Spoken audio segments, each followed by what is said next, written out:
Hello students, in today's short lecture I am going to discuss idioms and phrases. So first of all, understand what are idioms or phrases. Phrases are a group of words that are used together. एक group होता है शब्दों का जिनका एक साथ प्रयोग होता है और कुछ अलग मीनिंग इनका निकल के आता है. Let's discuss idioms. Idiom is a group of words in which the meaning is different from the individual words. It gives completely different meaning from the individual words. जो शब्द उसके अंदर दिए होते हैं idiom के अंदर उसका अर्थ उनसे काफ़ी भिन्न अलग निकलता है. So I have selected few idioms and phrases for you that will help you in your examination, coming examination. So let's start. Birds eye view. Birds eye view का मतलब होता है सरसरी निगाह.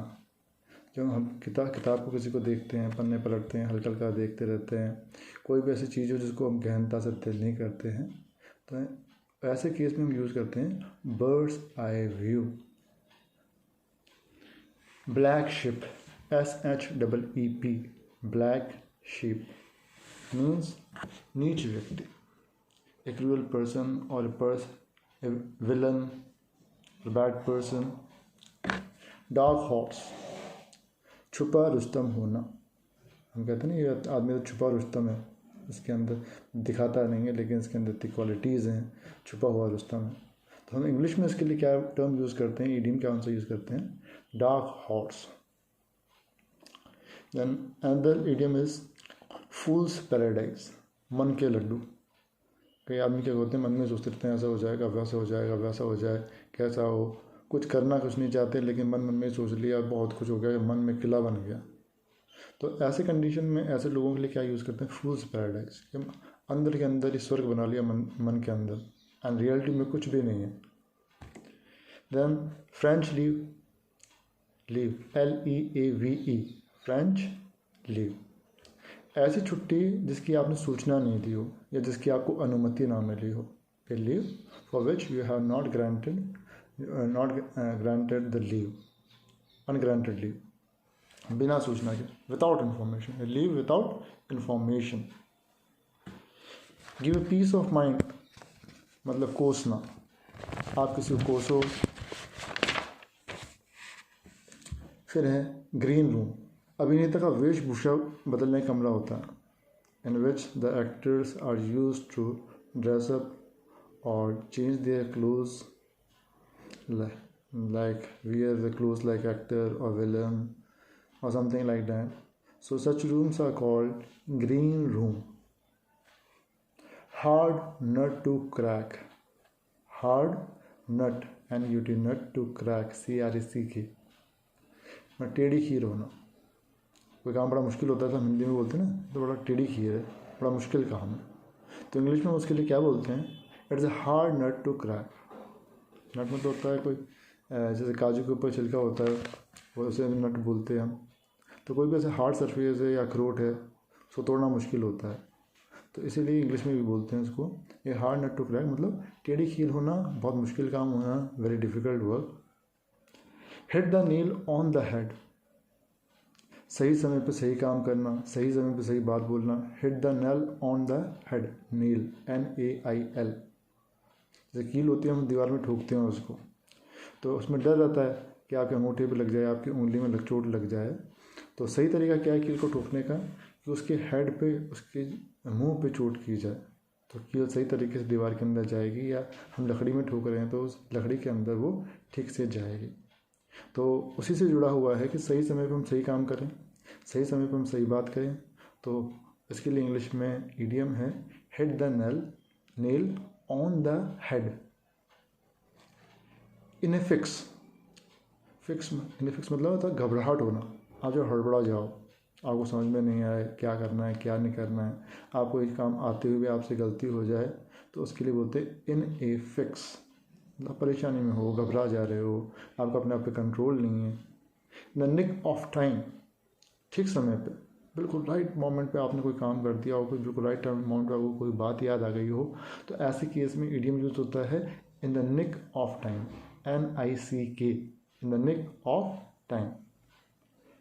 इल at peace, ill at ease, EASE, ill at ease मतलब होता है परेशानी में होना। जब आपको परेशानी में हो, डिफिकल्टी में हो, तो उसके लिए यूज़ होता है इल at ease.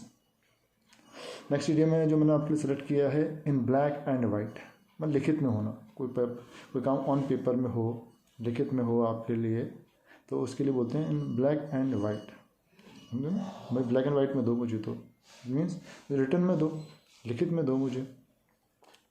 Learn by road, बिना अर्थ समझे रट कर हमको याद करते हैं, तो क्या करते, उसके लिए इंग्लिश में इडियम है learn by rote, ROTE, learn by road.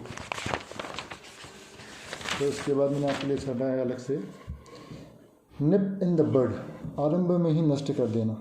निप मतलब होता है स्टार्टिंग में, बर्ड होता है ना जो आपका कली जिससे निकलती है, ठीक है, उसे बोलते हैं बर्ड। तो निप इन द बर्ड, आरंभ में ही किसी चीज़ को नष्ट कर देना, जब उसकी स्टार्टिंग ही हुई हो, जब वो प्रारंभ हो रहा हो चीज़ का, हम उस टाइम उसको एंड कर देते हैं, उसको किल कर देते हैं, उसको डिस्ट्रॉय कर देते हैं। तो ऐसे केस में इडियम यूज़ करते हैं nip in the bird, NIP, nip in the bird, BUD। Pros and cons, PROS, pros and cons, CONS, पक्ष और विपक्ष, या सही और गलत। किसी काम के लिए, किसी सिचुएशन के लिए क्या तो उसका फ़ायदा है, क्या उसका नुकसान है, तो उसके लिए हम इंग्लिश में इडियम यूज़ करते हैं प्रॉस एंड कॉन्स। क्या फ़ायदे हैं इसके, क्या नुकसान है, advantages and disadvantages. Put down in black and white, मैं जैसा भी बताया था आपको ब्लैक एंड वाइट, तो उसी का अगर पूरा यूज़ करना हो तो हम कैसे करेंगे, put something in black and white, और उसको ब्लैक एंड वाइट में डालो, लिखो उसको। रेनी डे, रेनी डे होता है तकलीफ़ के दिन, तकलीफ़ के दिन के लिए हम यूज़ करते हैं इंग्लिश में रेनी डे। रेनी डे में क्या होता है, कीचड़ हो जाता है, बारिश हो जाती है, तो उससे जुड़ा इंग्लिश में इसका मतलब निकलता है रेनी डे का तकलीफ़ के दिन, जब परेशानी हो, आपको तकलीफ़ हो, बहुत मुश्किल से समय निकल रहा हो। एक होता है स्लीपिंग पार्टनर, स्लीपिंग पार्टनर मतलब निष्क्रिय हिस्सेदार, जो कुछ नहीं करता, नाम मात्र का हिस्सेदार है आपकी किसी एक्टिविटी के अंदर, और वो नाम मात्र का काम कर रहा है लेकिन आपका पार्टनर है कहने के लिए, तो ऐसे पार्टनर के लिए हम वो टर्म यूज़ करते हैं स्लीपिंग पार्टनर, निष्क्रिय हिस्सेदार, इनएक्टिव पार्टनर एक तरीके से हम बोल सकते हैं उसको सिंपल वर्ड्स में। CI2I, पूर्णतः सहमत होना, एक ही विचार होना, एक ही विचार से देखना।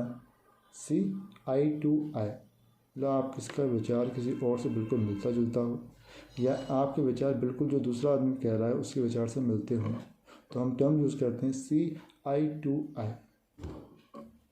Snake in the grass, snake in the grass में हम हिंदी में हम बोलते हैं इसके लिए आस्तीन में सांप होना।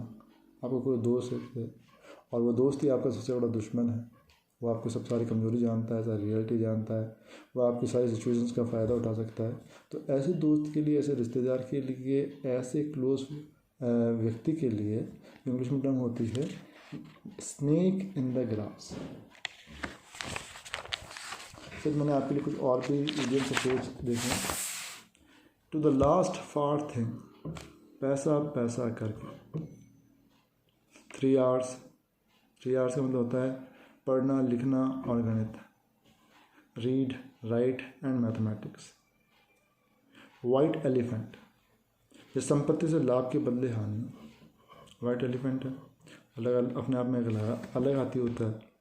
अब उसको क्या है, ना तो आप ज़्यादा काम कर सकते हो, ना खुले में छोड़ सकते हो, रिस्क है कि अपने आप नायाब है वो, तो उसका ध्यान रखना ही बड़ा मुश्किल होता है। तो फ़ायदा तो कम होता है उससे और हमेशा रिस्क बनी रहती है। तो ऐसे केस के लिए हम यूज़ करते हैं वाइट एलिफेंट, मतलब ऐसी संपत्ति, ऐसी कोई चीज़ हो जो नायाब तो हो, महंगी हो, लेकिन उससे आपको लाभ नहीं हो, लाभ की जगह नुकसान हो। फिर है आपका to beat about the bush, ये बहुत फेमस है और काफ़ी सारे एग्जाम्स में आया हुआ है और हमारे डेली लाइफ में काफ़ी यूज़ होता है इसका। To beat about the bush, beat BEAT, bush BUSH। To talk about important things, मतलब कोई आदमी फालतू की बात करते रहे, मुद्दे की बात पे नहीं है, इधर उधर की बात कर रहा है, फालतू की बात कर रहा है, एक ही बात को कई तरीके से बोल रहा है, लेकिन काम की बात उसके अंदर बहुत कम है या ना के बराबर है या है ही नहीं। तो हम यूज़ करते हैं इंग्लिश में इसके लिए idiom to beat about the bush, BEAT, beat, bush, BUSH, to beat about the Bush.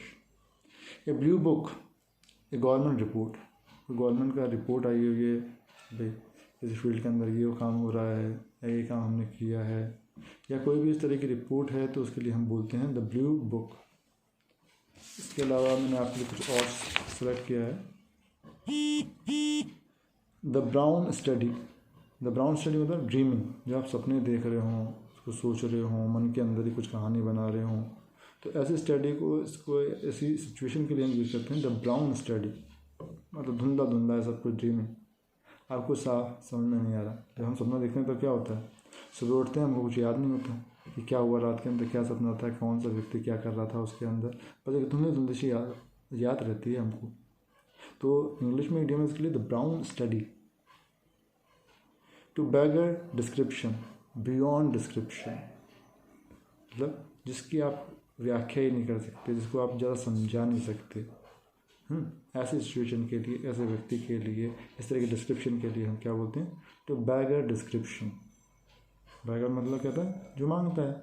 हम एक तरह के डिस्क्रिप्शन के लिए कुछ मांग रहे हों, समझ में नहीं आ रहा हो हमको ऐसी सिचुएशन के अंदर। To cut a sorry figure, to produce a poor result. To cut a sorry figure means to produce a poor result. There are lots of other important idioms and phrases which I have selected, and I'm thinking to discuss it later in the next video. So please stay connected with my lectures, coming lectures, so that you can learn more and more. And I will collect more important informations for you, so you can get more marks in the coming examination. And it will also help in the coming competitive examinations in which you are going to sit in future. So thanks for giving your time. For today's, I wish to say bye. Thank you.